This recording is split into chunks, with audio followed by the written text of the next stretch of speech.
Spencer Cox has announced he is vetoing 7 bills from the legislative session. He's also letting another 2 take effect without his signature. News specialist Lindsay Aerts has more on what did and didn't make the cut.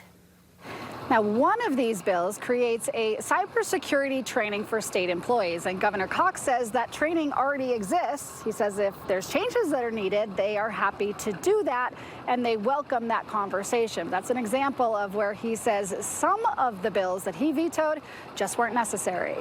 We often get bills that could have been a phone call. Governor Spencer Cox says some of the bills he's vetoing don't need to be laws. We work very closely with you. Just call us. If you need this information, you don't have to put it in a bill. We'll give you the information. He also said the legislature passed too many bills at 591. It's really easy to just say, hey, just, flippantly veto bills. Just get rid of a bunch of them.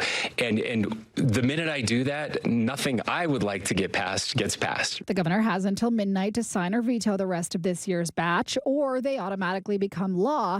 Earlier today, he did reveal 2 contentious bills getting his signature.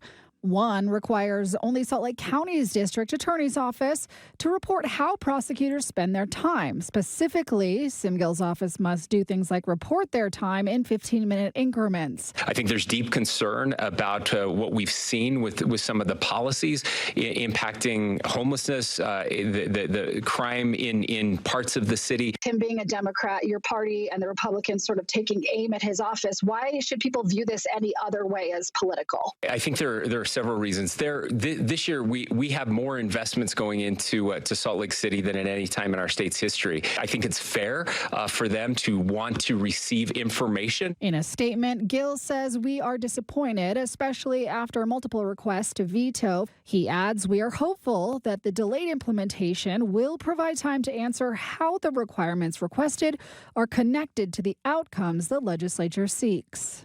The other bill Cox is signing would help keep a coal-powered Intermountain power plant in Delta open. The plan would sell it to the state, who hopes a buyer will step in so it can't be shut down.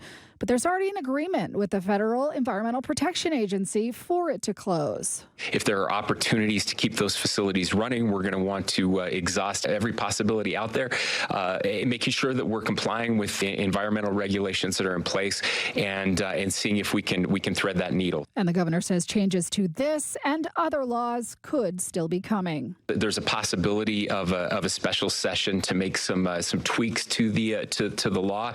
More than anything, we just want to make sure that we get this right.